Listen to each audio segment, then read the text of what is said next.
श्री तिरुपति बालाजी, इनके प्रति रामानुजाचार्य जी का शिष्य भाव है। मतलब भगवान शिष्य हैं ये कहने में तो अनुचित लगता है, लेकिन लीला ही ऐसी हुई है कि यही मानना पड़ेगा कि वहां रामानुजाचार्य जी जो है वो गुरु रूप में विराजमान है, आचार्य रूप में विराजमान है। बात ऐसी थी कि एक बार तिरुचि से, श्रीरंगम से रामानुजाचार्य जी वेंकट पर्वत पर वेंकटाधीश भगवान तिरुपति जी का दर्शन करने के लिए गए। तो जैसे ही दर्शन करने के लिए गए, रामानुजाचार्य जी को देख करके तिरुपति बालाजी मंद मंद मुस्काने लगे। तो रामानुजाचार्य जी बोले, आप क्यों मुस्कुरा रहे हैं? बोले, एक बात बताइए, ध्यान से सुनिएगा सब। क्या बताएं? बोले कि हम अवतार लेकर के इतना कुछ नहीं कर पाते, हम अवतार लेकर के भी इतने मानवों का कल्याण नहीं कर पाते, आप आचार्य बन के इतने लोगों का कल्याण कैसे कर देते हैं? अरे बात तो सुनो, ताली पहले बजाते हो। प्रश्न कर रहे हैं ठाकुर जी कि हम अवतार लेकर के इतने जीवों का उद्धार नहीं कर पाते और आप आचार्य बनकर के इतने जीवों का कल्याण कैसे कर देते हो? ऐसा क्या है आपके पास? तो रामानुजाचार्य जी विनोद में बोले, मंदिर में बैठ करके ज्ञान उपदेश नहीं सुना जाता, मंदिर से बाहर निकल के आओ पहले। अब प्रश्न किया है और संशय का समाधान आचार्य से पूछ रहे हो, तो मंदिर में बैठ के कौन संशय करता है? भाई संशय करने वाले को, जिज्ञासा करने वाले को नीचे बैठना चाहिए, बाहर आइए पहले। तो ठाकुर जी बाहर आ गए मंदिर से, बोले अब बताइए। ठाकुर जी तो बाहर आए, लेकिन चंवर अभी भी डुरा रहे थे, आसपास लोग पंखा कर रहे थे ठाकुर जी को, कोई तुलसी अर्चना कर रहा था, कोई कमल चढ़ा रहा था। रामानुजाचार्य जी बोले, मतलब यहाँ पे चंवर डुरा रहे हैं, पंखा झल रहे हैं, पैरों में आपके चरणों में तुलसी अर्चना चल रही, ऐसे कोई ज्ञान उपदेश सुना जाता है? पहले इन सबको हटाओ यहाँ से। तो ठाकुर जी बोले, सब लोग जाओ भैया, एकांत में बैठने दो। सब चले गए। अब ठाकुर जी तो इतने लंबे हैं, तिरुपति बालाजी खूब लंबे हैं, और रामानुजाचार्य जी थोड़े न छोटे हैं उनके सामने। तो रामानुजाचार्य जी बोले, ज्ञान लेने वाले से नीचे झुका जाता है, ऐसे तन के नहीं खड़े रहते हैं कि हाँ गुरुजी बताओ, ऐसे होता है। थोड़ा नीचे झुकिए। ठाकुर जी थोड़े नीचे झुक गए, बोले थोड़ा कान पास में लाइए। तो ठाकुर जी ने अपना कान पास में किया। इतने में रामानुजाचार्य जी ने अपना अंग वस्त्र उड़ा दिया ठाकुर जी के ऊपर, और कान में जो हमारा गुरु मंत्र है, अष्टाक्षर मंत्र, सुना दिया। और जैसे ही सुनाया, ठाकुर जी बोले, ये तो मेरा ही नाम है, मेरा ही नाम आप मुझे ही सुना रहे हो। मैंने पूछा कि मैं तो अवतार लेकर के इतने लोगों का उद्धार नहीं कर पाता, आप आचार्य बन के इतना उद्धार कैसे करते हैं? रामानुजाचार्य जी बोले, वही तो बताना था, आप वो नहीं कर पाते जो आपका नाम कर देता है। आपका नाम। वेंकटेश भगवान के नेत्र सजल हो गए, बोले कि अब आप यहीं विराजो।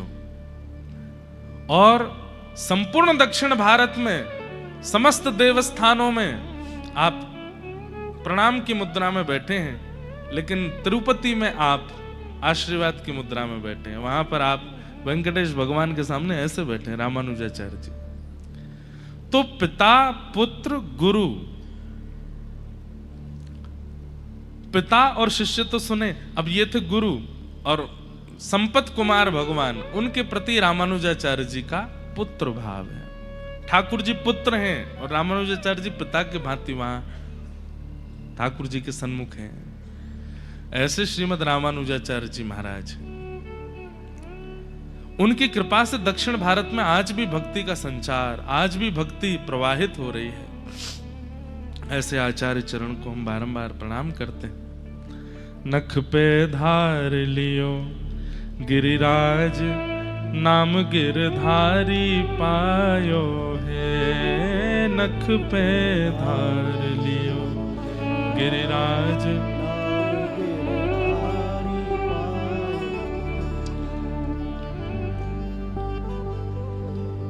गोवर्धने धृते शैला, आसाराद् रक्षिते व्रजे, गोलोकादाव्रजे व्रजत कृष्णम सुरभि शक्र एव च। सब ब्रजवासियों को लेकर के ठाकुर जी गोवर्धन गए और गोवर्धन में जाकर के कही भैया इनको पूजो। कल हम लोग सुन रहे थे कि ब्रजवासियों ने 56 भोग लगाए और श्री गिरिराज बाबा की खूब सुंदर आराधना की, खूब सुंदर पूजा करी। ठाकुर जी स्वयं अपने हाथन से जाकर के श्री गिरिराज जी को 56 भोग अरोगा रहे हैं, खूब आनंद कर रहे थे। ब्रजवासी उछल उछल करके नाच रहे थे। लेकिन तभी नारद जी महाराज वहां आए और 56 भोग की कुछ सामग्रियों में से लेकर के गए और इंद्र को जाकर के पवाने लगे। इंद्र ने कही भैया कहां से लाए हो इतना सब?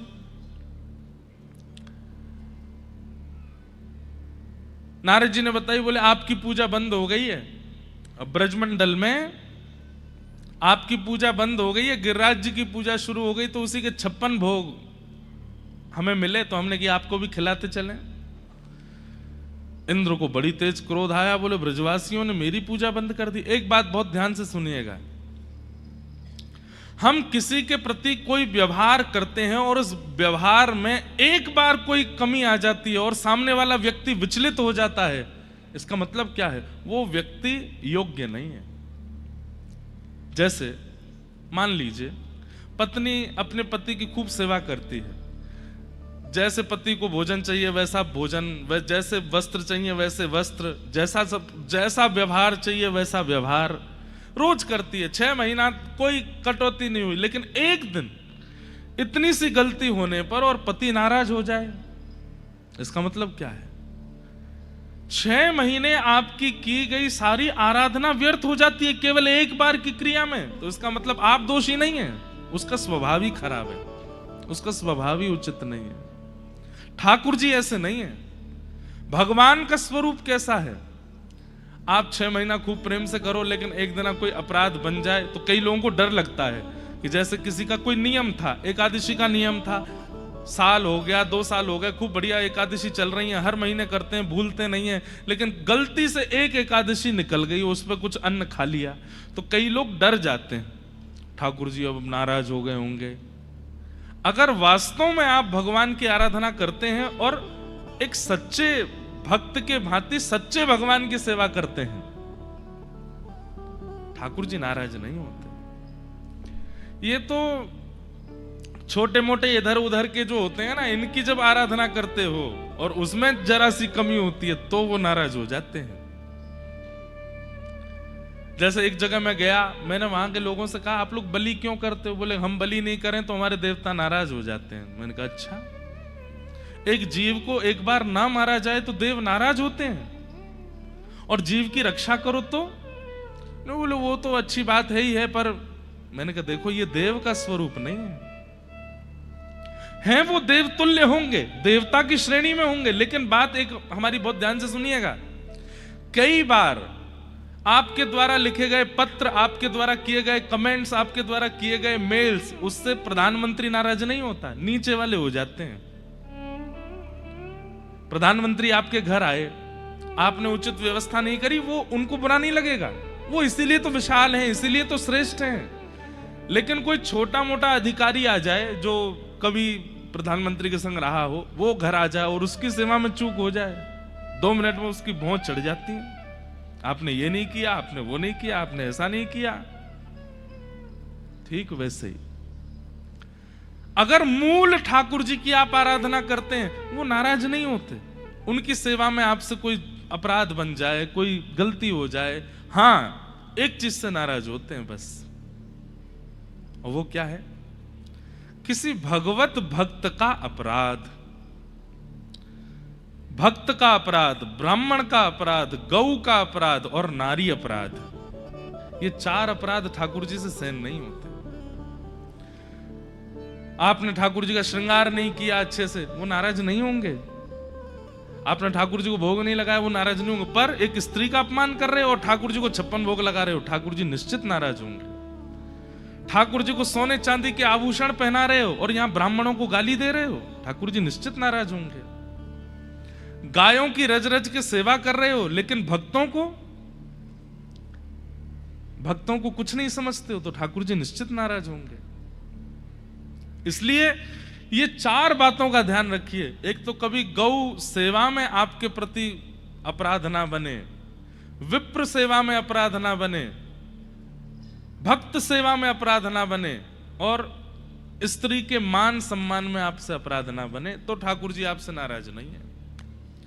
कई लोग कहेंगे महाराज जी स्त्री पुरुष का अपराध करे, वो स्त्री पुरुष का अपमान करे, उसमें नाराज नहीं होते ठाकुर जी। देखो पहले के जमाने में स्त्रियां किसी को अपशब्द बोलती ही नहीं थी। अब कलयुग आ गया है, और अब घोर कलयुग आ गया है, और इस घोर कलयुग के कारण क्या हो गया भैया? वो पीछे अम्मा क्यों उठी? गुब्बारा गिर गया?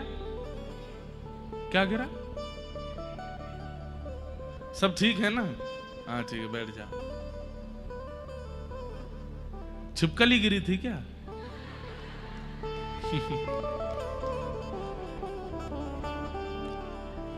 बोलो वृंदावन बिहारी लाल। हम क्या बात कह रहे थे? प्राचीन भारत में माताएं अपशब्द बोलती ही नहीं थी, माताएं कभी बुरा बोलती ही नहीं थी, माताएं कभी मारती पीटती नहीं थी, माताएं काट के बक्सा में नहीं धर देती थी। अब तो आए दिन सुनने में आ जाता है, हर 2-3-4 महीना में कुछ हो गया, वैसे ही ब्याह नहीं कर रहे और डर लगे आ जाता है, क्या करें। लेकिन एक बात सुनिएगा, रेशियो देखो। अगर रेशियो देखने पर आओगे तो भाई लोग तो हर दिन कोई ना कोई कुछ ना कुछ करता ही रहता है। माताओं के आते हैं 2 महीना 6 महीना में कोई एक बात, क्योंकि अभी भी स्वभाव इतना नहीं बिगड़ा है, अभी भी सहज भाषी, मृदु भाषी, प्रिय बोलना, ख्याल रखना, ये मां का स्वभाव होता ही है।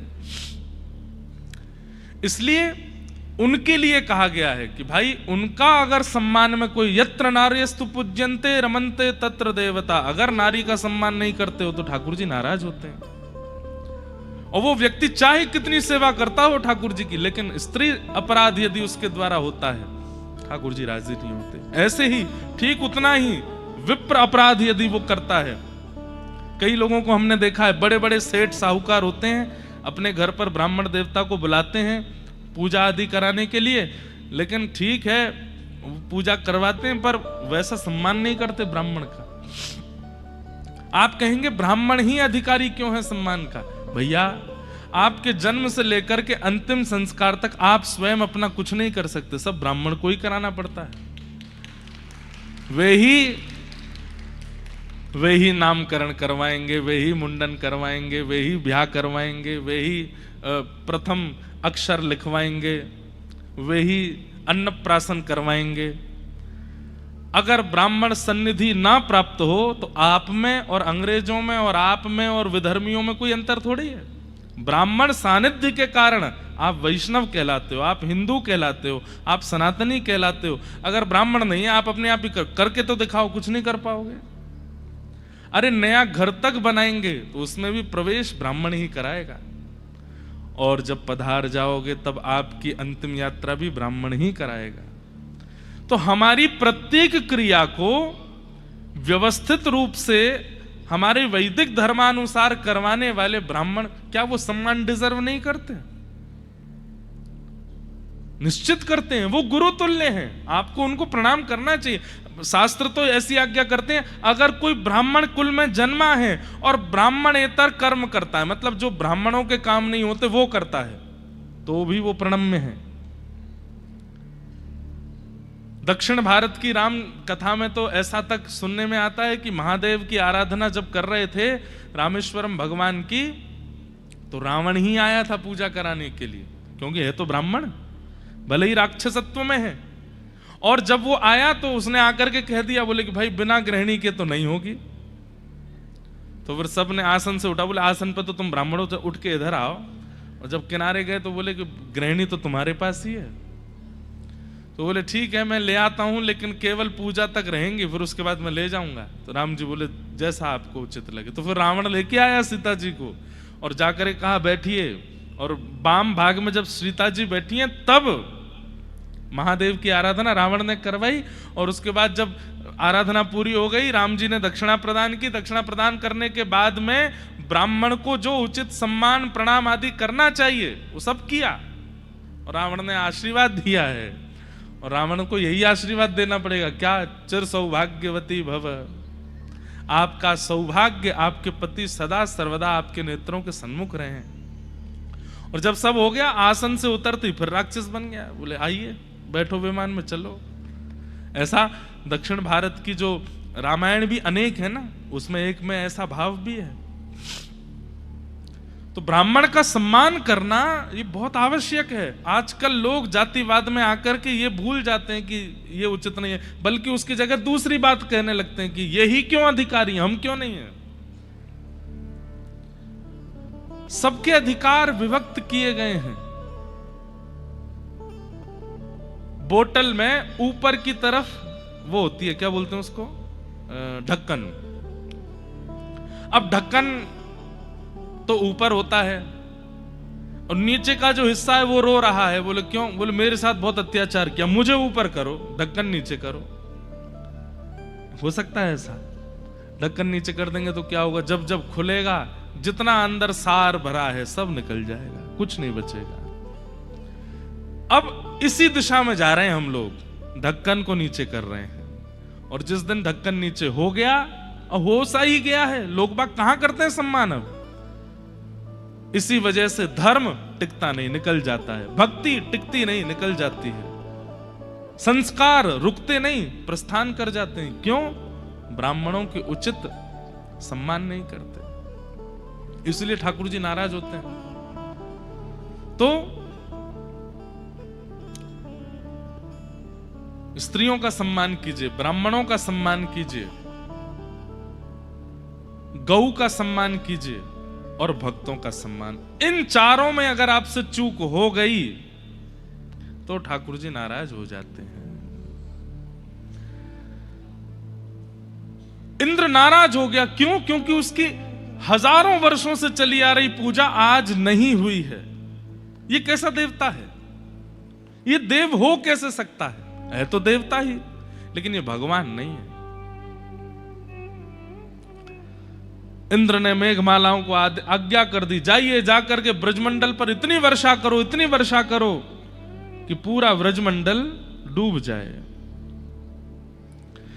सांबर तक मेघमालाओं ने आकर के इतनी जोर से वर्षा करना प्रारंभ किया, गड़गड़ करके बादल गरजने लगे। सब ब्रजवासी त्राहिमाम कह के दौड़ने लगे। हम तो पहले ही मना कर रहे हैं, इंद्र की पूजा बंद मत करो, ना मानी हमारी बात, या नेक्स्ट से छोरा की बात मान करके और सबन ने इंद्र की पूजा बंद कर दी। यही मारे इतनी जोर से इंद्र नाराज हैरो है।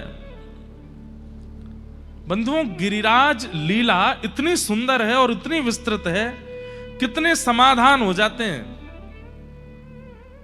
भक्ति में आप ठाकुर जी के सन्मुख गए, आपने सब कुछ अर्पित कर दिया, 56 भोग लगा दिए, लेकिन जरा सी विपरीत अवस्था होने पर आपका विश्वास टूट गया, तो फिर ये उचित साधना नहीं है। वैष्णो देवी गए, जगन्नाथपुरी गए, खूब सेवा करके आए ठाकुर जी की, लेकिन सेवा करके लौट के जैसे आए तो एक अनुचित कृत्य यदि आपके साथ हो गया, उसी पर नाराज हो जाते हैं। बोले देवी मैया ने हमको पता नहीं हमसे नाराज हैं, या देवी मैया में अब बल नहीं बचा, हमारे साथ ये गलत क्यों हो रहा है। ये अविश्वास, अविश्वास नहीं। भाई देखो, विश्वास कैसी चीज है। हम पैसे दे करके एयर टिकट लेते हैं, पायलट का नाम भले ही अनाउंस कर दिया जाता पर उसका रूप तो जानते नहीं, उसके बारे में बैकग्राउंड तो हमें पता नहीं। फ्लाइट में बैठ जाते हैं, जैसे टेक ऑफ होता है कई लोग सो जाते हैं।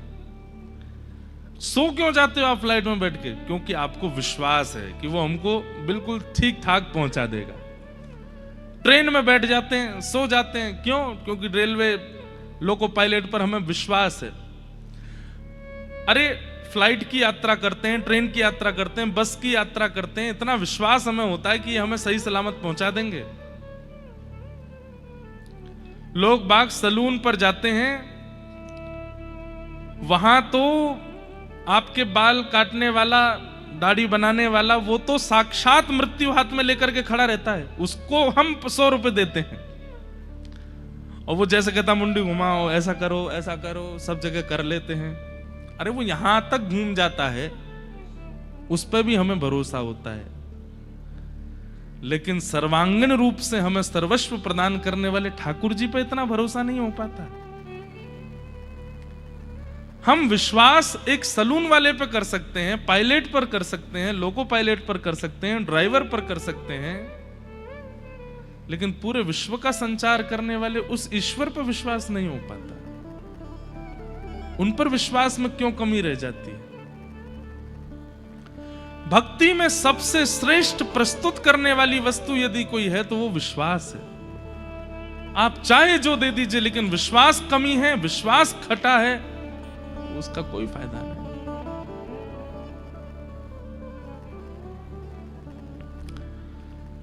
सब ब्रजवासियों के अंदर अविश्वास जैसे ही प्रकट हुआ, दौड़ने लगे, भागने लगे। ठाकुर जी बोले ये तो गलत है रो, ये ब्रजवासी इतने जल्दी अविश्वास क्यों कर रहे हैं? तब ठाकुर जी ने मन में विचार किया कि इनके चित्त में जब तक ब्रजमंडल है और जब तक ब्रजवासी होते रहेंगे तब तक विश्वास चित्त में धारण हो, उसके लिए अब मुझे कुछ करना पड़ेगा। आहा, गोवर्धने धृते शैला। इतने में ही ठाकुर जी ने श्री गिरिराज जी को प्रणाम किया और गिरिराज जी को प्रणाम करके अपनी दोनों भुजाओं से जैसे ही अधर किया तो गिरिराज जी कहते हैं ठाकुर जी ने ऐसे उठाए हैं। शुक्राचार्य जी वर्णन करते हैं, शब्दों का वर्णन ऐसा करते हैं कि ठाकुर जी ने गिरिराज जी ऐसे उठाए जैसे कोई छोटा बालक पुष्प को उठा लेता है। बिल्कुल जोर नहीं लगा ठाकुर जी को, तुरंत यूं उठाए, भीतर पहुंचे और बिल्कुल मध्यस्थ में जाकर के अपने बाम हस्त की कन्नी उंगली के नख पर ठाकुर जी ने श्री गिरिराज जी को धारण कर लिया। बोलो गोवर्धन नाथ की जय। सब ब्रजवासी दौड़ रहे हैं। अच्छा, एक अद्भुत बात, गिरिराज जी कितने बड़े हैं? 7 कोस, एक कोस में 3 किलोमीटर, 21 किलोमीटर के हैं गिरिराज जी। और 21 किलोमीटर के गिरिराज जी के नीचे कितने ब्रजवासी हैं? बोले 84 कोस के ब्रजवासी। 84 कोस के ब्रजवासी गिरिराज जी के नीचे आकर के खड़े हो गए। और केवल ब्रजवासी नहीं है, ब्रजवासी हैं, गैया हैं, बछियां हैं, बछड़ा हैं, बैलगाड़ी हैं। तो सोचो कैसे खड़े हैं सब। बोले बिल्कुल ऐसे एक से एक लग करके खड़े हैं, चारों तरफ बिल्कुल जैसे आप लोग बैठे हैं ऐसे चारों तरफ सब लाखों की तादाद में ब्रजवासी खड़े हैं। और एक शिला के ऊपर ठाकुर जी ऐसे उंगली पर धारण करके गिरिराज जी को ठाड़े। नख पे धार लियो गिरिराज नाम गिरधारी पायो है। नख पे धार लियो गिरिराज नाम गिरधारी पायो है। नख पे धार लियो गिरिराज नाम गिरधारी पायो है।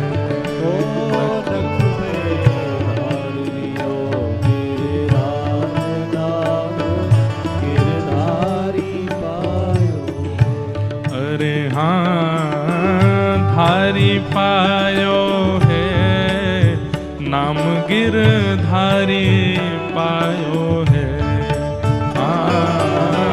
धारी पायो है, नाम गिरधारी पायो है। नख पे धार लियो गिरिराज नाम गिरधारी पायो है। नख पे धार लियो गिरिराज नाम गिरधारी पायो है। सुरपति पूजा मेट कृष्ण गिरिराज पूजायो है। सुरपति पूजा मेट कृष्ण गिरिराज हाँ सुरपति पूजा मेट कृष्ण गिरिराज पूजायो है। सुरपति सुरपति माने इंद्र और कैसे हाँ 1.25 लाख मण सामग्री को भोग लगायो है। हाँ 1.25 लाख मण सामग्री को भोग लगायो है। अरे हाँ 1.25 लाख मण सामग्री को भोग लगायो है। हाँ 1.25 लाख मण सामग्री को भोग लगायो है।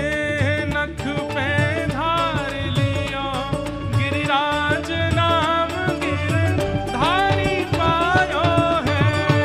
नख पे धार लियो गिरिराज नाम गिरधारी पायो है।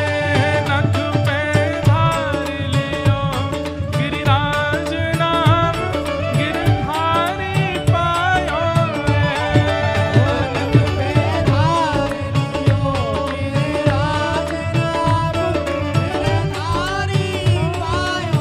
गिरधारी पायो है। नाम बनवारी पायो है। गिरधारी पायो है। हे नख पे धार लियो गिरिराज नाम गिरधारी पायो है। नख पे धार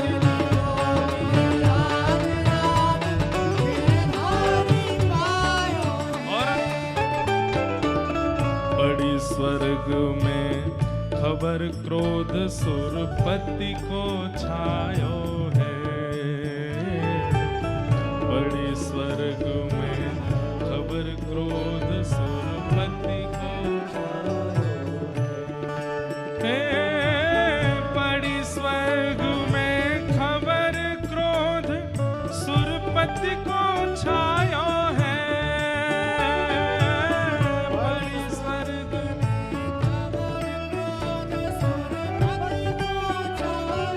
तब क्या हुआ हाँ मूसलधार अपार बहुत पानी बरसायो है।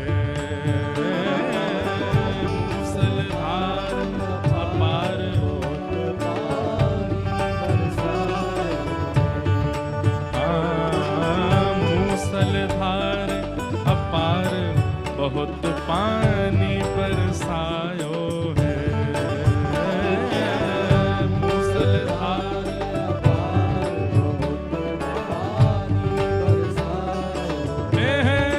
नख पे धार लियो गिरिराज नाम गिरधारी पायो है। नख पे धार लियो गिरिराज नाम गिरधारी पायो है। नख पे धार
ब्रज पर बूंद इंद्र देखत घबरायो है।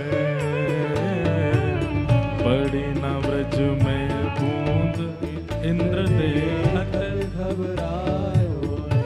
अरे हाँ, पड़ी न ब्रज में बूंद इंद्र देखत घबरायो है।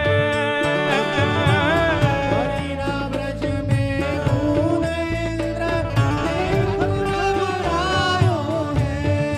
हाँ, ब्रजवासी सब कहें धरण गिरिराज उठायो है। ब्रजवासी सब कहें धरण गिरिराज उठायो। अरे हाँ, ब्रजवासी सब कहें कृष्ण गिरिराज उठायो है। हाँ, ब्रजवासी सब कहें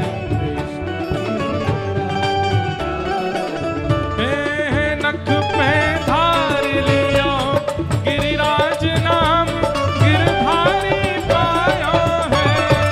नख पे धार लियो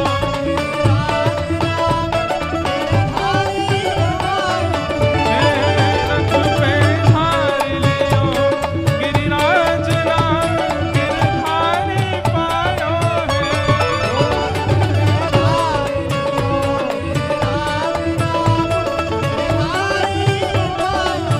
धारी पायो है। नाम गिरधारी पायो है। हाँ, धारी पायो है।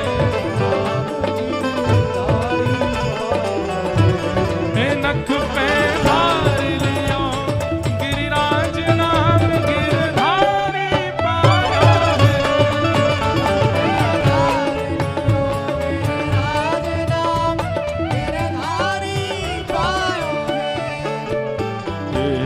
धन धन श्री व्रज चंद इंद्र को मान घटायो है। धन धन श्री व्रज चंद्र इंद्र को सब लोग गाओ। धन धन श्री व्रज चंद्र इंद्र को मान घटायो है।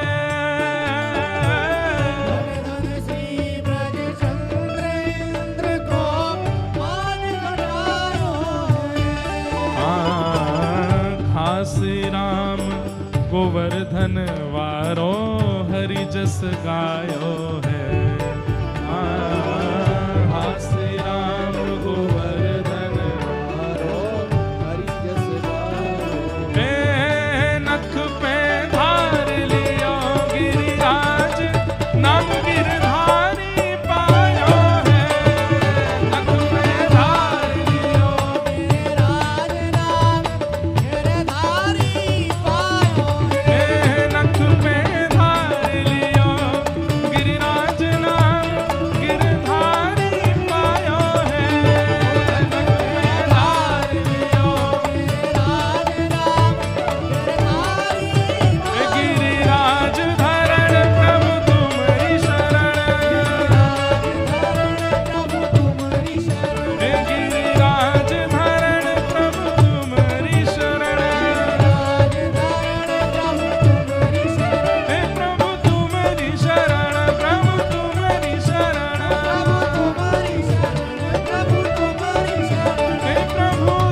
7 बरस के ठाकुर जी ने 7 कोस लंबे चौड़े गिरिराज पर्वत को अपने बाम हस्त की कन्नी उंगली के नख पर 7 दिन 7 रात्रि तक धारण किया। सब देखते रह गए। अरे ब्रजवासीन की तो पूछो, कहा आकाश में देवता भी देख रहे हैं। जैसे ही ठाकुर जी ने गिरिराज जी उठाए, ब्रजवासी दौड़े, अपनी अपनी छड़ी ने लेकर के नीचे लगाए ले। ठाकुर जी बोले, जे कहा कर रहे हो भैया?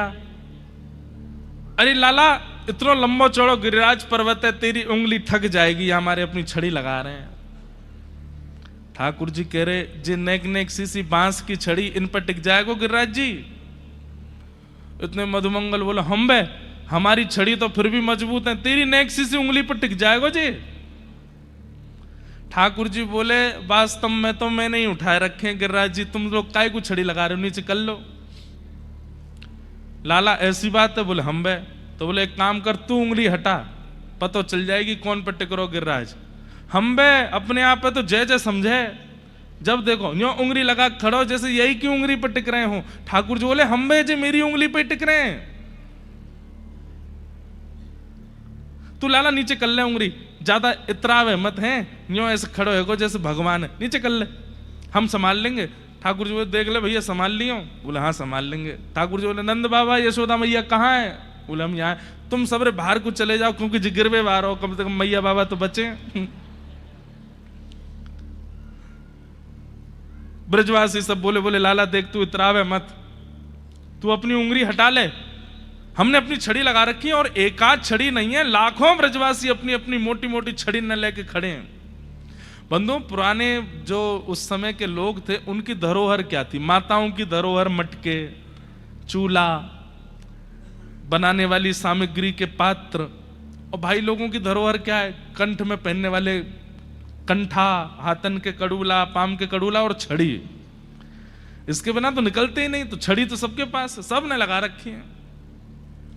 ठाकुर जी बोले, तो संभालो भैया, मैं हटाऊं अपनी उंगली। जैसे ही ठाकुर जी नेक उंगली नीचे करी है, इतने तो चट चट चट चट इधर ते सबन की छड़ी टूटने लगी, गड़गड़ करके गिरिराज जी नीचे आने लगे।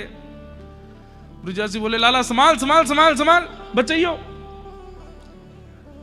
ठाकुर जी ने फिरते उंगली लगाई ली, बोले हटा के दिखाऊं?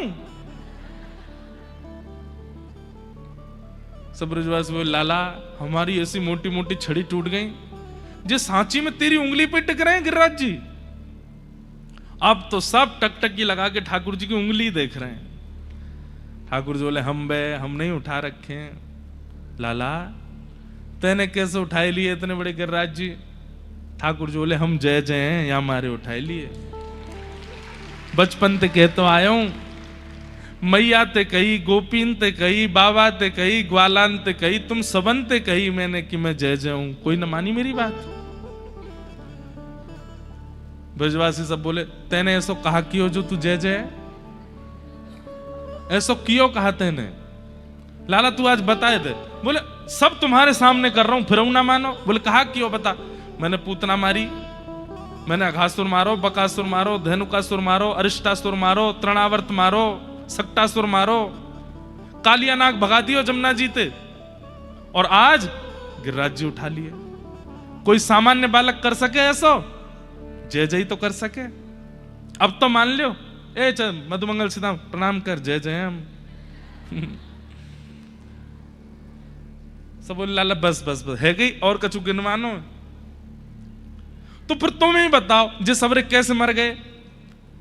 बोले लाला देख, हमारे ब्रज में ऐसे कोई ना आ सके, बहुत तप करना पड़े तब जाके ब्रज में प्रवेश मिले, और कोई बिना तपस्या के अगर ब्रज में आ जावे तो ब्रज में तप ना होवे के कारण वो व्यक्ति अपने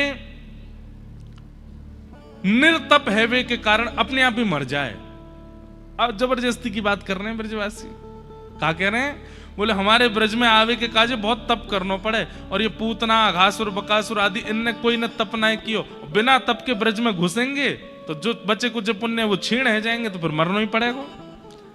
अब गलती जे है गई, वो जब मर रहे वह समय तू सामने खड़ो, और मरे मरायन में हाथ धर के तेने कह दी मैंने मारे हैं।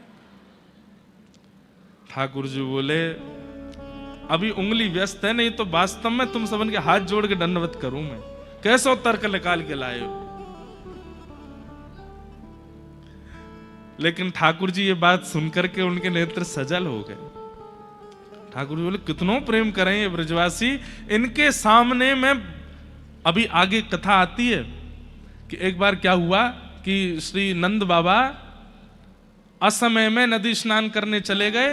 तो असमय में नदी स्नान करने से देवता नाराज हो जाते हैं। तो असमय में नदी स्नान करने चले गए तो गंधर्व जन इनको पकड़ करके ले गए और नंद बाबा ने डुबकी लगाई, निकल के बाहर ही नहीं आए। घंटों है गए, सब ब्रजवासी ढूंढने लगे नंद बाबा कहाँ गए कहाँ गए कहाँ गए। तब ठाकुर जी आए। ठाकुर जी ने एक गोता लगाया भीतर और जैसे ही गए तो पता चल गई ठाकुर जी को कि देवगण ले गए उनको, असमय में स्नान कर रहे थे। तो जैसे ही ठाकुर जी पहुंचे देवलोक, सब देवता नतमस्तक हो गए, जय हो ठाकुर जी। बोले मेरे पिताजी को कौन लेके आया? और गलती हो गई भगवान, लाओ इधर लाओ। नंद बाबा आए, नंद बाबा की उंगली पकड़ के ठाकुर जी उनको वापस ब्रज लेकर के आए। तो जैसे ही नंद बाबा वापस आए तो बाकी सब तो थोड़ा थोड़ा उनको भूल गया था क्या हुआ था क्या नहीं, पर बोले मुझे इतना याद है कि जैसे ही लाला वहां आयो, बड़े बड़े देवता, ऐसे लंबे चौड़े देवता, उनके 4-4 हाथ थे, ऐसे मुकुट पहन रखे सबन ने, और जैसे ही लाला आयो सबरे याकू प्रणाम करने लगे। मैंने अपनी आंखन ते देखो। तो ये बात सुन करके छोटे छोटे ब्रजवासी बालक सब लाला के पीछे पड़ गए। लाला तू सांची जय जय। नंद बाबा बता रहे सबरे देवता तो प्रणाम कर रहे। ठाकुर जी बोले हम बे चल हाथ दबा मेरो, तू पाम दबा चल। सब सेवा कराने लगे। सब ब्रजवासी बोले लाला तू सांची जय जय, आज तो हमें भरोसा है। ये बाद की लीला है, गिरिराज पूजा के बाद। आज तो हमें भरोसा है गो लाला, तेने राक्षसों मारे, तेने कालिया नागो भगा दियो, तेने गिरिराज उठा लिए। ठाकुर जी बड़ी देर में विश्वास भयो, लेकिन कोई बात ना, चलो अब मैं रोज पूजा करियो है ना। बोले हाँ लाला। अब एक काम कर दे। बोले कहा तू हमारो सखा है ना? बोले हाँ। एक बार हमें दिखा तो ला ये स्वर्ग है कैसो, या वैकुंठ को ना एक दर्शन करा ला हमें। सो ठाकुर जी उठ के बैठ गए। वैकुंठ देखोगे? बोले हम बे लाला एक बार दिखा ला। ठाकुर जी चलो दिखा के लाऊं। इतने में ठाकुर जी ने गरुण जी बुलाए। गरुण जी आए उड़ते भय आकाश थे। ठाकुर जी ने सब सखानते के बैठ जाओ या के ऊपर। सब बैठ गए, ठाकुर जी भी बैठ गए। और जैसे ही वैकुंठ पहुंचे हैं, हा हा, स्वर्ण के अद्भुत अद्भुत मणियों से मणित दरवाजे अपने आप खुलने लगे। गरुण जी जाकर के जैसे ही विराजमान हुए, अपने आप स्वर्ण की सीढ़ियां आ गई, उनसे उतर रहे हैं सबरे नीचे। नीचे उतरे तो उतरते ही महाराज सबको माला पहना रही हैं अप्सराएं, सुंदर सुंदर पेय जल लेकर के आई हैं पीने के लिए। ग्वाल वाल बोले लाला जी वैकुंठ है? बोले हाँ जी वैकुंठ है। ये कौन है हाथी पे डोल लो का? बोले इंद्र है। अच्छा जय है हमारो कुल देवता पुरानो, अब तो बदल गो। ठाकुर जी बोले हम जय है।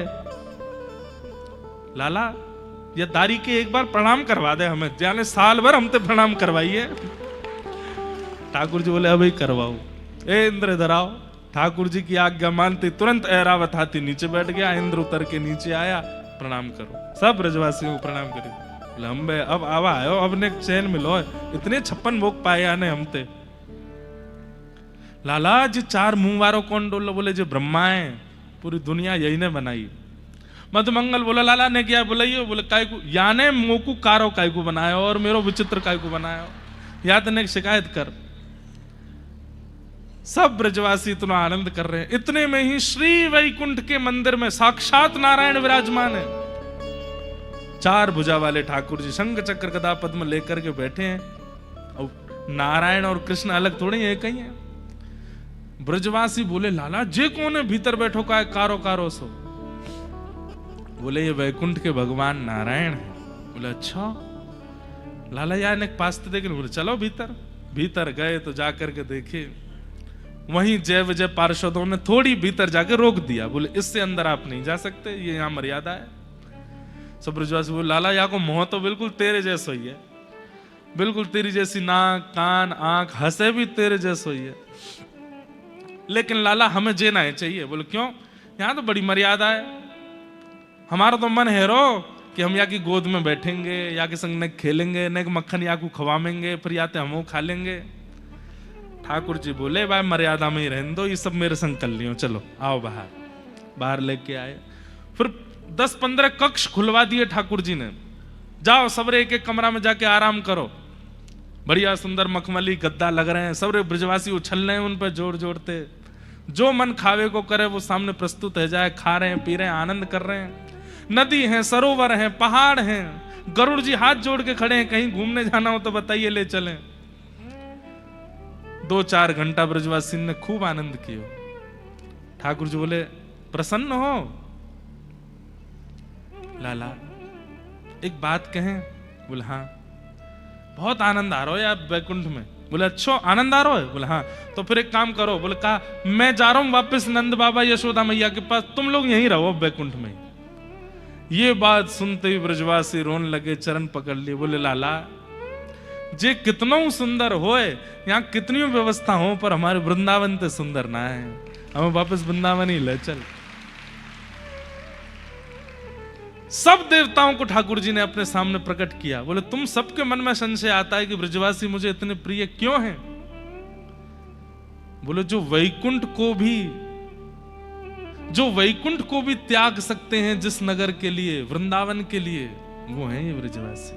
इनको वैकुंठ प्रिय नहीं है, इनको स्वर्ग प्रिय नहीं है। अरे कहां तक कहें, कुछ समय बाद जब मैं व्रत छोड़ करके जाऊंगा, इनके प्राण बसते हैं मुझ में, ये मेरा त्याग भी कर देंगे लेकिन वृंदावन से नहीं जाएंगे।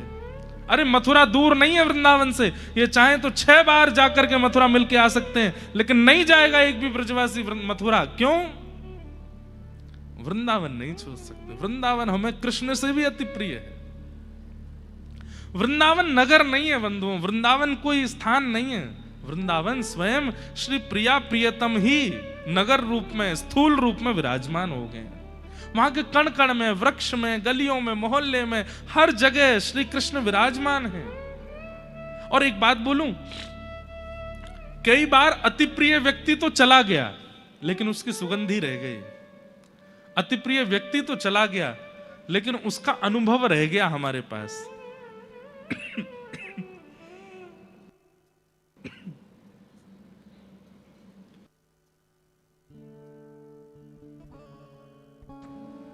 कई बार ऐसा होता है,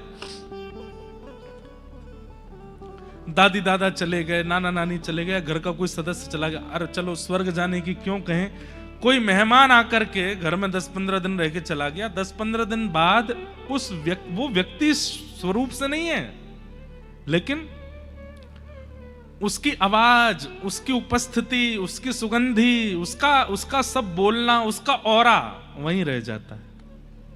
पर 2-3 दिन बाद फिर गायब होने लगता है। लेकिन वृंदावन आज तक श्री कृष्ण से अभिसिंचित है।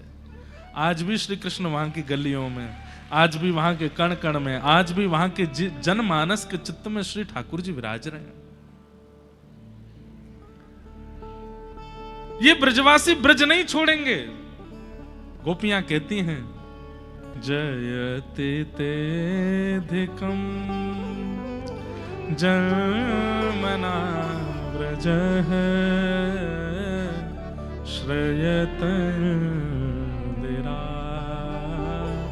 सस्वदत्र। हे कन्हैया, तुम हमें बहुत प्रिय हो, लेकिन तुम हमें क्यों प्रिय हो?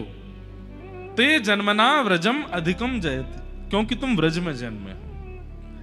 और ये तुम्हारे लिए भी है, तुम भगवान हो, परमात्मा हो, लेकिन व्रज के अलावा कहीं और जन्म हुआ होता ना तो इतना प्रेम तुमको नहीं मिलता। भैया सच्ची हृदय पर रख करके बात बताना। श्री कृष्ण वृंदावन वाले हैं इसीलिए अति प्रिय हैं। अगर श्री कृष्ण भाग्यनगर वाले होते इतने बढ़िया नहीं लग रहे होते। श्री कृष्ण बंबई वाले होते इतने अच्छे नहीं लग रहे होते। श्री कृष्ण कलकत्ता वाले होते कैसे होते? पान खा के दोनों तरफ रसगुल्ला की मटकी लेकर के घूम रहे हैं। श्री कृष्ण वृंदावन के हैं, व्रज के हैं, इसलिए अति प्रिय हैं। वही बात गोपी गीत में गोपियां कहती हैं कि आपका स्वरूप तो पूजनीय है ही, लेकिन क्योंकि आप वृंदावन में जन्मे हो इसलिए वह स्वरूप पूजनीय के साथ साथ प्रेमी भी हो गया है, क्योंकि आप व्रज में जन्मे। ते जन्मना व्रजम अधिकम जयते। तो ब्रजवासियों को व्रज बहुत प्रिय है। सब ब्रजवासी कहने लगे, वो लाला तने इतना बड़ो गिरिराज पर्वत उठाए लियो। ठाकुर जी बोले, अरे भैया मैं तो आनंद ले रहा हूं, मैं जय जय फैजन आऊं। तो फिर तेने कैसे उठाए? कछु माखन को बल बढ़ो, कछु गोपन करी सहाय। श्री राधे जू के कृपा सो मैंने गिरिवर लियो। कछु तो मुंह में माखन को बलायो। अरे गोपियों सबरी सुन लो मेरी बात, तुम सबन ने हमेशा मुंह ते कही तेने हमारे घर में घुस के चोरी कर करके माखन खायो। अरे मैं एक घर को माखन खातो, अपनी मैया के हाथ को निकसो माखन खातो तो केवल मैया को बल मुंह में आतो, लेकिन इतनी सारी गोपी श्रम करके मक्खन निकारे और वह मक्खन को चोरी कर करके मैं खाए गयो, तो इतनी गोपीन को जो श्रम है जो बल है वो मुंह में आ गया और मैंने गिरिराज जी उठाई लिया। अब देखो एक बात सुनिएगा, प्रेम में लॉजिक नहीं होता, इसलिए इन बातों में लॉजिक मत देखना। आपको ये कौन सी बात है, मक्खन निकाल वैसे उसमें बल आ जाता है। प्रेम अगर लॉजिकली डिफाइन किया जा रहा है तो वो प्रेम नहीं है। प्रेम वही होता है जिसमें लॉजिक ही नहीं है। ठाकुर जी की बातें अभी यहां बिल्कुल इलॉजिकल है। ठाकुर जी क्या कह रहे हैं? तुम सब गोपीन ने जो श्रम करके मक्खन निकारो मैंने खा लिया, और तो सबरी गोपीन को बल मेरी भुजा में आए गयो। लेकिन भैया मेरी बात सुनो, अब इससे क्या हुआ? गोपियां गोपियों का मान हो गया। ठाकुर जी क्या करते हैं?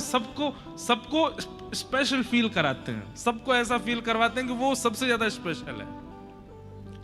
गोपियों को लगने लगी अरे हमारे हाथ को निक्सो माखन खाए के लाला में बल आयो। और फिर थोड़ी देर में ठाकुर जी बोले, अब गोपीन के बल से तो चलनो ना हो काम, तो कछु गोपन करी सहाय। इन गोपन ने भी मेरी सहायता करी। तो ब्रजवासी सब बोले, लाला ये तो मक्खन तो मैया नहीं निकारो, हमने तो वहां में हाथ भी ना लगायो, फिर हम ते कैसे सहायता है गई? बोले, अरे भैया तुम सबन को हाथ लगावे की जरूरत ना है, तुम सबन की शक्ति तो नेत्रन में बैठी है। कैसे लाला? बोले, जैसे ही मैंने गिरिराज जी उठाए तो गिरिराज जी तो उठाए गोपीन के बल थे, लेकिन तुम सब टकटकी लगा के मेरी उंगली की ओर देखने लगे तो तुम सबन की आंखन ते सबरी शक्ति निकल के मेरी उंगली में आ गई, मैंने गिरिराज जी उठा लिए। लॉजिक नहीं है बात में, लेकिन प्रेम है। और ब्रजवासी क्या बोले, अरे हम बे तभी तो हम कहें आजकल कमजोरी क्यों आ गई हम में। 2 दिन आते बिल्कुल ऐसा लग रहा है जैसे घबराहट सी है रही है, कहीं शक्ति चली गई है सबरी। अब पता चली कि तो हमारी शक्ति या कि लाला की उंगली में घुस गई है। ठाकुर जी बोले, हम बे कछु तो गोपीन ने सहायता करी, कछु ग्वालन ने सहायता करी, और आप सबन की हमारे नाना जी कहते जैसे ठाकुर जी ने ऐसे कही ना कछु गोपन करी शायद तुम्हारी शक्ति तो मैंने गिरिराज जी उठाए, तो इतने में ही ब्रजवासी सब 56 भोगन की डलिया ले लेके बैठ गए और सब खाने लगे। तो नंद बाबा बोले, तुम्हें शर्म ना आ रही? लाला गिरिराज धारण करके खड़ो, तुम यहां जैम रहे हो। सब ब्रजवासी बोले, अभी सुनी ना तुमने, हम खामे तो हम में शक्ति बने, और जैसी शक्ति बन के हम लाला देख लें सबरी शक्ति यहां में चली जाए। तो बाबा हम खामेंगे और खा के फिर लाला देख लेंगे, सोई सबरी शक्ति आती जाएगी यहां में। भाई गिरिराज लीला उत्सव बहुत सुंदर है। अभी तो हमने निकुंज की लीला सुनाई है, निवृत्त निकुंज की लीला तो और भी ज्यादा सुंदर है। निकुंज निवृत्त निकुंज मतलब निकुंज में सब हैं, ग्वाला भी हैं, मैया भी हैं, बाबा भी हैं, गोपी भी हैं, गोप भी हैं, बछिया भी हैं, बछड़ा भी हैं, पर निवृत्त निकुंज में केवल गोपियां हैं और ठाकुर जी और किशोरी जी हैं। वहां की लीला और सुंदर है, गोवर्धन लीला। और श्री राधे जू की कृपा सो मैंने गिरिवर लियो उठा। बोले, अरे लाला राधा रानी ने कौन सी कृपा करी? ठाकुर जी बोले, अरे वृषभानु बाबा को बुलाओ। इतने में किशोरी जी के पिताजी वृषभानु बाबा आए तो ठाकुर जी कह रहे हैं, आपकी लाली को नामकरण कौन ने किया? विश्वानु बाबा बोले गर्गाचार्य जी ने कियो। नंद बाबा मेरो नामकरण कौन ने कियो? नंद बाबा बोले तेरो भी गर्गाचार्य जी ने कियो। अच्छा यो सही से बताइयो, गर्गाचार्य जी ने नामकरण करवे के बाद आपको कहा बतायो कि हम कौन है? नंद बाबा बोले गर्गाचार्य जी बोले तुम्हारो लाला नारायण के समान गुणवारो है। और विश्वानु बाबा बोले अरे हमसे भी गर्गाचार्य जी ने कही, पर हमसे यूं कही नारायण के समान शक्ति वाली है लाली। और कहा कही गर्गाचार्य जी ने? तो नंद बाबा बोले गर्गाचार्य जी बोले कि तुम्हारे लाला की कभी शक्ति क्षीण हो तो वृषभानु जी की लाली राधा रानी को या के पास में लाए के ठाड़ो कर दियो, उनते या की शक्ति बढ़ती रहेगी। भानु बाबू बोले हाँ हमसे भी यही बात कही कि आपकी लाली की कभी शक्ति क्षीण हो तो कन्हैया को या के बगल में खड़ो कर दियो। ये दोनों एक दूसरे की आधी आधी शक्ति हैं, एक होके पूर्ण होंगे। ठाकुर जी बोले तो सोचो इतनो बड़ो मैंने गिरिराज जी उठा रखे हैं, किशोरी जी कहाँ है मेरे बगल में?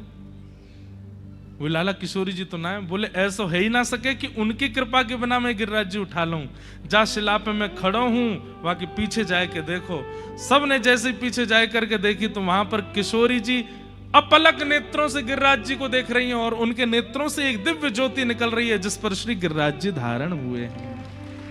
श्री राधे जू की कृपा सो मैंने गिरिवर लियो उठा। बड़ी बड़े रहस्य हैं हमारी ब्रज की लीला में। किशोर ठाकुर जी तो फिर भी उंगली पे धारण कर रहे हैं, किशोरी जी ने तो दृष्टि पे धारण कर लिए गिरिराज जी। सोचो कितनी बलवान है। हमारे माई श्यामा जू को राज, हमारे माई श्यामा जू को राज, जाके अधीन सदा ही सांवरो, जाके अधीन सदा ही सांवरो, या ब्रज को सिरताज, या ब्रज को सिरताज, हमारे माई श्यामा जू को राज, हमारे माई श्यामा जू को राज। ऐसी हमारी किशोरी जी। इस प्रकार 7 दिन 7 रात्रि तक ठाकुर जी ने गिरिराज जी धारण किए और 7 दिन बाद जब वर्षा बंद है गई ठाकुर जी ने गिरिराज जी नीचे पधरा दिए और सब ब्रजवासी कंधा पे लेकर के लाला को, और वहां सब गोपियां किशोरी जी को उत्सव मना रही हैं, यहाँ ठाकुर जी को उत्सव मना रहे हैं, सब ब्रजवासी आनंद कर रहे हैं। फिर गर्ग संहिता में कथा आती है कि ब्रजवासी ने मीटिंग करी और मीटिंग करके कही कि भैया इन दोनों छोरी छोरान को ब्याह करो। और तब श्री किशोरी जी को लाल जी के साथ में विवाह हुआ ब्रजलीला। ब्रह्मा जी आकर के विवाह करा के गए भांडीर वन में, लेकिन ये अप्रकट लीला है, इसको प्रकट नहीं किया। ये केवल रसिक जनों तक सीमित है ये बात। कई लोग कहते हैं कि महाराज जी सारी लीलाएं प्रकट क्यों नहीं करते, हमारे यहां कई लीलाओं को गोपनीय क्यों रखा गया? भैया केवल हमारी लीलाएं नहीं, हर जगह सब कुछ ना कुछ गोपनीय रखा जाता है। अब छोरा छोरी को ब्याह हो गए, लड़का की कई कमियां गोपनीय रखते हैं, लड़के वाले यही सोचते रहते ये पता नहीं चल जाए एक बार ब्याह हो जाए ऐसी लड़की वाले भी गोपनीय रखते हैं कि कहीं पता ना चल जाए, ब्याह हो जाए पहले। चलो ये तो रहे विवाह संबंध की बातें। बहुत जगह ऐसा होता है। अब डॉक्टर होते हैं, वो चिकित्सक होते हैं, सबकी चिकित्सा करते हैं, पर कई बातें ऐसी हैं वो मरीज को नहीं बता सकते, उनको गोपनीय रखनी पड़ती हैं। गोपनीय जो रखी जाती हैं बातें, उन्हीं के कारण कई बार कार्य सफल होते हैं। अगर वो बता दिए जाएं तो कार्य की सफलता नहीं होगी। ऐसे ही श्री प्रिया प्रियतम की नित्य विहार लीला, उसको ज्यादा प्रकाशित नहीं किया जाता है। क्यों? क्योंकि हम आप सब लोग कलयुगी जीव हैं, और कलयुग में हम जो जो दृश्य देखते हैं ना, पिक्चरों में, सीरियल्स में, फोन्स में, हमारे मन में श्री प्रिया प्रियतम युगल विहार में वही छवियां बनेंगी और उससे दोष आएगा। इसलिए ठाकुर जी की कई नित्य लीलाओं को प्रकट नहीं किया गया, उनको गोपनीय रखा गया, उनको रहस्यात्मक रखा गया है। इस प्रकार ठाकुर जी की मधुर लीला हुई। इंद्र ने आकर के भगवान से क्षमा मांगी भगवान की आकर के स्तुति गाई। पिता गुरुस्त्वम जगताम देशो दुरत्ययः काल उपात्त दंड हिताय स्वेच्छा तनुभि समीह से मानम विधुन्वन जगदीश मानिना। भगवान ने इंद्र को क्षमा कर दिया। एकादशी व्रत की कथा सुनाई गई।